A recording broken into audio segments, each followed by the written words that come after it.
You know, it's funny how some things, some events, they feel like they were just yesterday, Mm. and others, they seem to just vanish from memory almost instantly. Yeah, yeah. Occupy Wall Street, remember that? Oh, yeah. It felt like it was everywhere for a while there. You really did. Zuccotti Park, packed with tents, protests in cities all across the country, and then almost overnight, it seemed to fade away. Yeah. It's interesting. So what happened? What happened to Occupy Wall Street? That's what we're going to try to answer for you today by diving into some Reddit threads where people are still debating Occupy Wall Street, Okay. what it was all about, what it achieved, and why it ultimately fizzled out. I think these threads, they really capture the energy and the passion of a movement, but also, those internal tensions and challenges that contributed to its decline. Yeah, definitely. Let's start with the basics. Yeah. What were the core issues that drove people to Occupy Wall Street in the first place? Well, the threads, they reveal a real mix of motivations, but there's a clear common thread, a deep frustration with what many saw as a rigged economic and political system. Okay. People were angry about corporate influence in politics, the growing gap between the rich and the poor, and this feeling that Wall Street had gotten away with crashing the economy, Right. while ordinary people were left to pick up the pieces. Yeah. One commenter put it really vividly. They said it felt like corporations were trapped in this vicious cycle with politicians. Corporations make a ton of money, funnel some of it to politicians to change the rules in their favor, make even more money, and repeat. Yeah, that sounds about right. Does that resonate with you at all? Absolutely. And this feeling that the system was rigged against ordinary people, it was particularly directed at Wall Street. Hmm. For many, Wall Street became a symbol of corporate greed and recklessness, especially in the aftermath of the 2008 financial crisis. Yeah. So you have all these people from all different backgrounds united by this anger towards Wall Street and this feeling that the system is broken. They decide to occupy Zuccotti Park. Right. What were they hoping to achieve with that? Was it just about making noise, grabbing headlines? Well, I mean, the physical occupation of Zuccotti Park, that was undoubtedly a powerful symbol. Yeah. It really captured the media's attention and, for a while at least, put the spotlight on the issues that Occupy was raising. Sure. But, as one commenter points out, getting attention is one thing. Yeah. Translating that attention into concrete change, that's quite another. They even compare the protests to a toddler refusing to leave Chuck E. Cheese's. Oh, wow. It might grab attention, but it's not exactly a recipe for long-term success. Yeah, okay, so grabbing attention might have been part of the strategy. But what about concrete goals? What were they actually hoping to change? Well, that's where things get a bit more complicated. Yeah. The threads highlight this tension within the Occupy movement. The power of protest versus its limitations. Right. One commenter compares it to clicking like on a Facebook post. Mm-hmm. It might make you feel good. You might be raising awareness. Yeah. But without a clear direction, it's unlikely to lead to real-world impact. Right.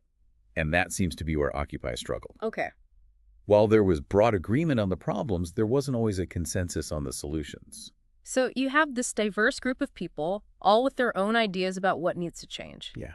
And it sounds like they struggled to translate that energy into a unified message or a clear set of demands. Did that internal friction contribute to the movement's decline? Oh, it certainly played a role. The threads are filled with debates about the movement's goals, strategies, and even how to prioritize voices within the movement itself. Mm-hmm. Interesting. One commenter mentions the progressive stack, which is this attempt to prioritize marginalized voices within the movement. Okay. But this approach, it also led to some pretty heated accusations of what one user calls HEW fucktardery. Basically, there was a real struggle to find unity and a clear message amidst all the different perspectives and priorities. Okay, so internal divisions, lack of concrete goals, those sound like pretty significant challenges for any movement to overcome. But it's interesting to compare Occupy Wall Street to other movements that have had more staying power. The Tea Party, the labor movement, the civil rights movement. What insights do the Reddit threads offer about how Occupy stacked up against these other movements? So there are some really insightful comparisons in the threads. What stands out is that many of these other movements, despite their diverse aims, often had more defined goals and leadership structures. Right. For example, the labor movement grew out of very specific and dire conditions. Mm. Think child labor, unsafe working environments, widespread exploitation. The need for change was urgent and visceral, And the movement had, strong unions and leaders to channel that energy into concrete demands and action. That makes sense. If you're fighting for basic worker rights and your life literally depends on it, you're probably going to be a lot more focused and organized than if you're protesting a more nebulous concept like corporate greed. Exactly. And the threads point to this sense that Occupy, while full of passionate individuals, lack that same level of focus and cohesion. There's even an anecdote about an Occupy protester in a fur coat who, when asked what they were trying to achieve, couldn't really articulate a clear answer. Huh. It sort of highlights this perception that Occupy was long on passion, but short on concrete goals and a coherent strategy. Okay, so Occupy might have been a bit messy, a bit disorganized, but did it achieve anything lasting? Did those seeds of discontent that they planted, did they actually bear any fruit? That's a question a lot of people are still debating in the threads, and it's where things get a little more hopeful. Even if Occupy didn't lead to immediate policy changes or achieve any sweeping victories, many argue that it succeeded in something arguably more important: shifting public consciousness. So they might not have brought down the system, but they at least got people talking about the problems in a way they hadn't before. Exactly. The threads point to Occupy as this catalyst for a broader conversation about economic inequality and corporate influence in politics. These issues, they were certainly on people's minds before Occupy, but the movement helped to bring them into the mainstream and made them part of the national conversation. Yeah, like that "We are the 99% slogan. It was so simple, yet so powerful in capturing the essence of what Occupy was about. It's still used today to talk about economic inequality. Yeah, it's a perfect example of how Occupy, even if it didn't achieve all of its immediate goals, it helped to change the way we talk about these issues. And, it's not just about language. The threads also mention specific initiatives that emerged from Occupy, like the Rolling Jubilee, Oh, yeah. where activists bought and forgave student loan and medical debt. It might not have been a systemic solution, but it made a real difference in the lives of those who benefited. So even if Occupy didn't lead to a revolution, it planted some important seeds, raising awareness, shifting the conversation, and even inspiring concrete actions to help people struggling with debt. But I'm curious about the media's role in all of this. Did they help or hinder the movement? That's a really interesting question, and the Reddit threads offer some pretty thought-provoking perspectives on the media's coverage of Occupy Wall Street. I'm all ears. What do they have to say? Well, there's this sense in the threads that the mainstream media, with its focus on sound bites and easily digestible narratives, struggled to really grasp the complexities of Occupy. One commenter even says that the media is too used to people who pretend to have figured out everything already. Hmm. It's like they were looking for a spokesperson with a neat, pre-packaged solution, which wasn't really Occupy's style. Yeah, that makes sense. Occupy was about raising questions, challenging assumptions, sparking a conversation. It wasn't about offering simple solutions to complex problems. Exactly. And that disconnect between the media's expectations and the nature of Occupy itself, it might have contributed to the movement's fading from the headlines. Some commenters even argue that the media, intentionally or not, shifted the focus away from class issues towards more easily digestible topics like race and identity politics. So instead of digging into the systemic issues that Occupy was trying to address, the media got distracted by side issues and ultimately contributed to the movement's decline. That's one interpretation that emerges from the threads. Yeah. And it leads us to this broader question about the nature of activism in the digital age. Did the internet empower or ultimately weaken the Occupy movement? That's a huge question, and I'm guessing the Reddit threads have a lot to say about it. Yeah. But we'll save that for the next part of our deep dive. Yeah, good idea. The internet's role in Occupy, yeah, it's definitely a complex one. Yeah. On the one hand, I mean, it allowed for this unprecedented level of connection and coordination. People could, share information, organize events, mobilize supporters in ways that wouldn't have been possible before. Right, and those viral images of the protests spreading on social media, that must have played a huge role in, getting the message out and capturing the world's attention. Oh, absolutely. But, as some of the commenters point out, online activism, it has its limitations.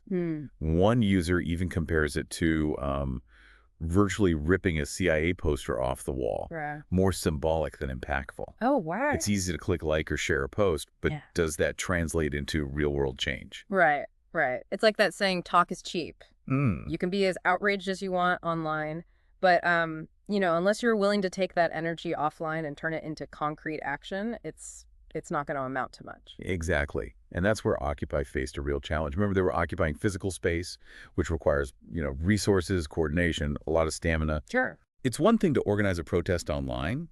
It's another thing to keep people fed, sheltered, and motivated day after day, especially when winter is coming.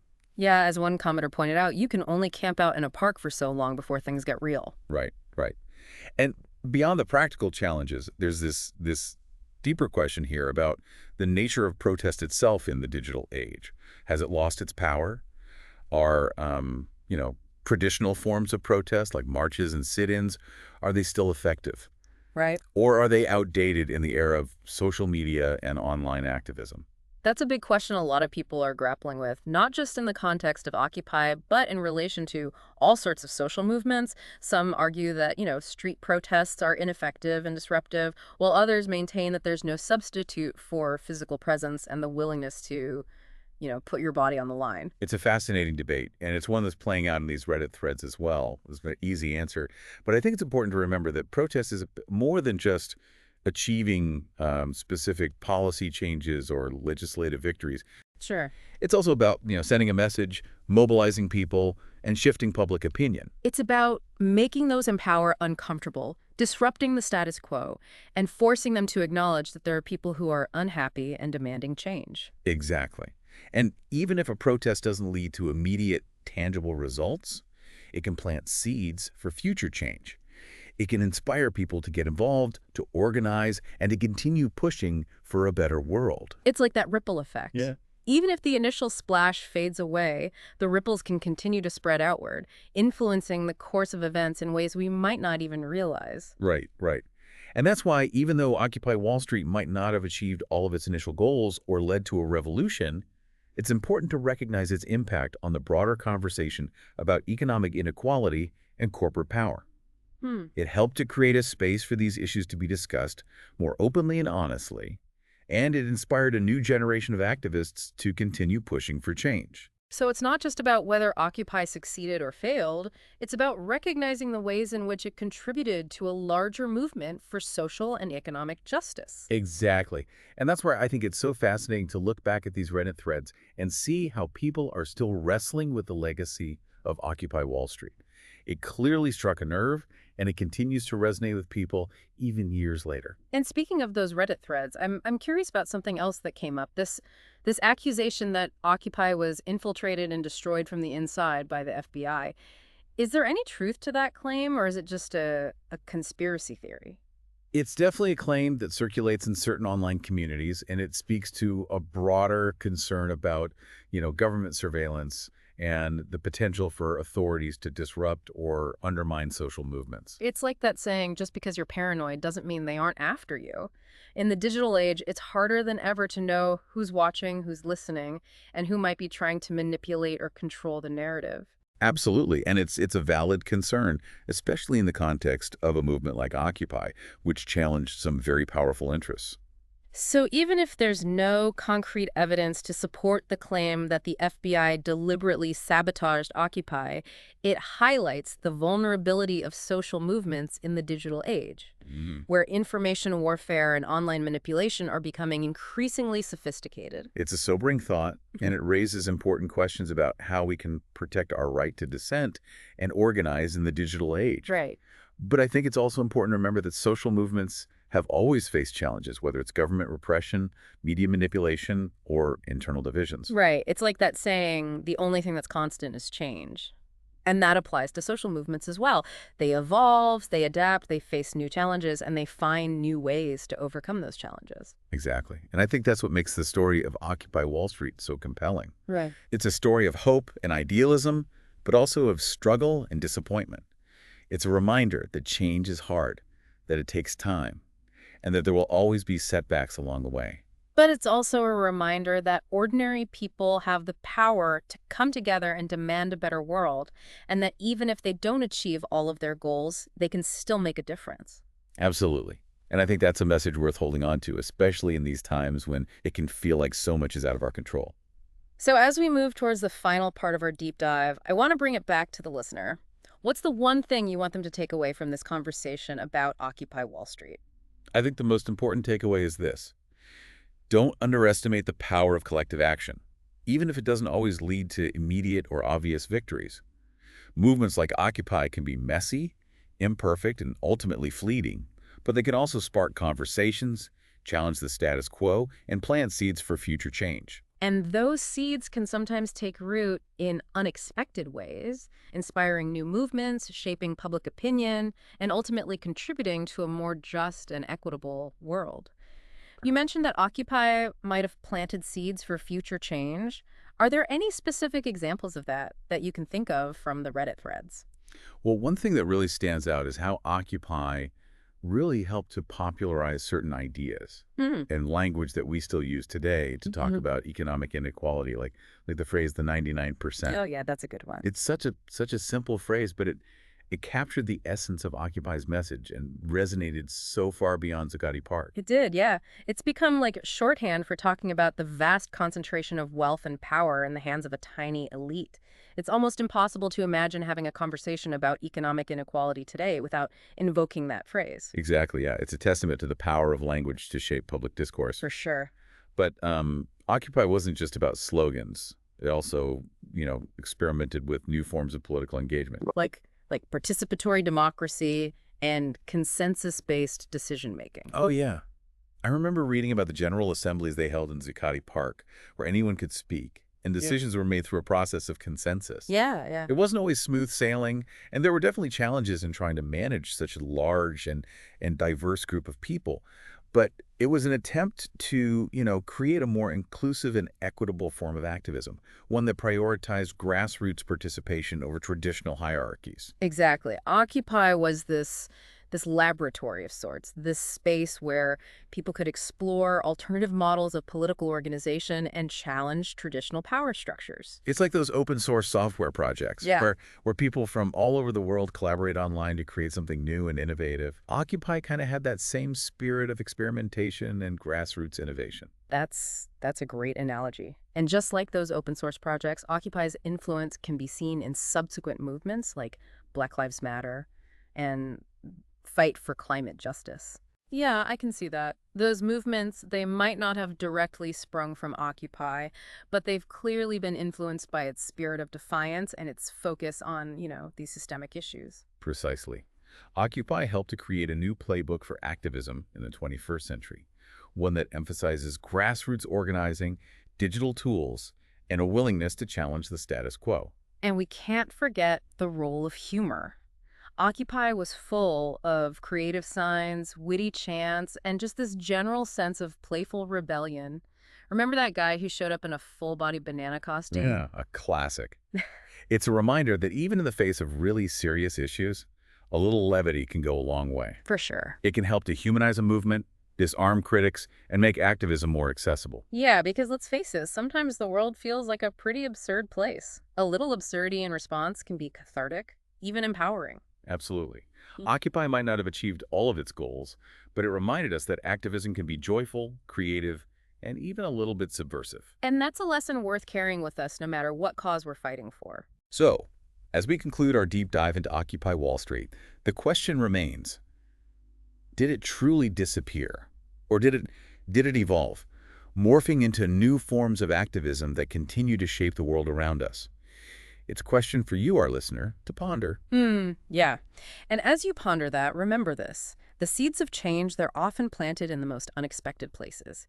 And even movements that seem to fade away can leave behind a legacy that ripples through time. Perhaps that's the most enduring lesson of Occupy Wall Street, that the fight for a more just and equitable world is never truly over, and that even the smallest acts of resistance can have a profound impact. Well said. Thanks for joining me for this deep dive. All of my pleasure. Thanks for having me.